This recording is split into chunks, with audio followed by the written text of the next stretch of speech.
Okay. अब इसके against जो आगे अभी हमने पढ़ा था, कैपिटल अकाउंट क्या होता है, फ्लक्चुएटिंग अकाउंट क्या होता है, फिक्स कैपिटल का बनाना होता है। तो हम एक एग्जांपल ले लेते हैं, एक इलस्ट्रेशन ले लेते हैं। हम सपोज करते हैं कि एक पार्टनरशिप है जहाँ पे टू पार्टनर्स है, ए और बी, दो पार्टनर है। उनकी जो पोजीशन है, स्टेटस है, ये है। दैट मीन्स उनका जो ओपनिंग कैपिटल है, ए पार्टनर का 75,000 और बी का 80,000। इसी तरह जो उनका करंट अकाउंट शो कर रहा है वो 4,000 ए के लिए क्रेडिट है और बी के लिए डेबिट है। बैलेंस तो कुछ भी हो सकता है, डेबिट या क्रेडिट। तो जनरली ये क्रेडिट बैलेंस ही कैपिटल होता है, लेकिन इसने इसमें शो किया कि उसने शायद ड्राइंग्स ज़्यादा की है तो उसका डेबिट बैलेंस है। तो ड्राइंग्स दोनों पार्टनर की पूरे साल में ये है 3,000 and 5,000। Interest on capital 10% at the rate of 10%, ए का 7,500 है और उसका 8,000 है बी का। इंटरेस्ट ऑन ड्राइंग्स ए का 200, बी का 400। शेयर ऑफ प्रॉफिट 7,000 ए का और बी का 6,000। एंड सिमिलरली सैलरी जो है 6,000 ए की और 3,000 किसकी है, बी पार्टनर की। अब हमने क्या करना है, हम दोनों मेथड से, फिक्स्ड कैपिटल अकाउंट अगर बनाना होगा उस मेथड से भी करेंगे, अगर फ्लक्चुएटिंग बनाना होगा उस मेथड से भी ये क्वेश्चन करेंगे। तो पहले मैं आपको दिखाऊंगा एक question is, you are suppose to, ये जो क्वेश्चन आपका दिया हुआ है, do it by arranging fix capital account. तो आपको पता है जब भी फिक्स कैपिटल अकाउंट होगा आपका, तो आपका जो कैपिटल अकाउंट, ये वाला capital account, main capital account जो होगा, तो वो आपका सेम रहेगा, उसकी पोजीशन ओपनिंग क्लोजिंग बैलेंस की सेम रहेगी। तो हम क्या करेंगे, पहले पार्टनर ए का बनाएंगे।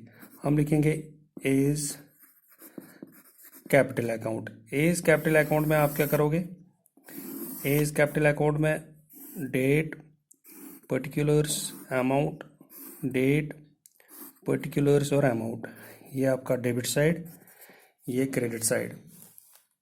ठीक।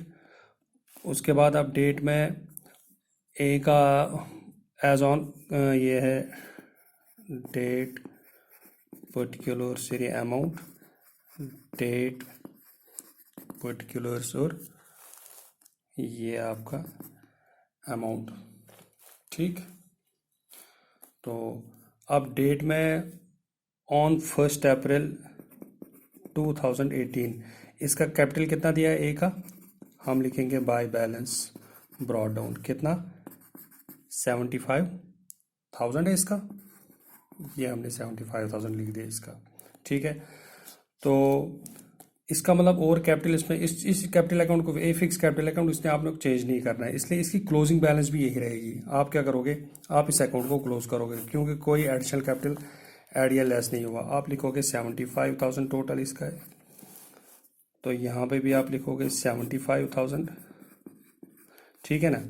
और बैलेंस ये 1 अप्रैल 2018 है और 31 मार्च 2019। आपकी बैलेंस क्या लिखेगी, टू बैलेंस कैरी डाउन, आपको पता है कितना होगा, 75,000। इसका मतलब क्या हुआ, कैपिटल चेंज ही नहीं हुआ। तो नेक्स्ट ईयर इसकी ओपनिंग कैपिटल बैलेंस भी वही रहेगी, जैसे आप इस पर लिखते हो यूजुअली, जैसे आपको पता है आप लिखते हो 1 अप्रैल 2000, ये 31 मार्च 19 जो आएगा। फिलहाल आप इसको ऐसे रखो क्योंकि ओपनिंग और क्लोजिंग बैलेंस सेम रहेगी, इससे थोड़ा सा कन्फ्यूजन, इसको रहने दो। Same will go for B's capital account. B के कैपिटल अकाउंट में आप पोजीशन चेंज नहीं करोगे, सेम इसका भी रहेगा, date, particulars, amount, date, particulars और अमाउंट, ये डेबिट साइड और ये क्रेडिट साइड। ठीक है। तो इसका भी 1 अप्रैल का ही बैलेंस दिया है, दोनों का 1 अप्रैल का दिया। बी का 1 अप्रैल 2018 इसने स्टार्ट किया था, बाय बैलेंस ब्रॉट डाउन, कितना था इसका 80,000, तो आप 80,000 लिखोगे और इसकी अकाउंट बैलेंस क्लोज करोगे आप, 80,000 ही रहेगी, कोई चेंज नहीं होगा उसमें, क्योंकि हमें पता है फिक्स कैपिटल अकाउंट के टाइम हमारा जो कैपिटल होता है चेंज नहीं होता। दैट इज 31 मार्च 2000, पूरे साल 19 टू बैलेंस कैरी डाउन, कितना है 80,000।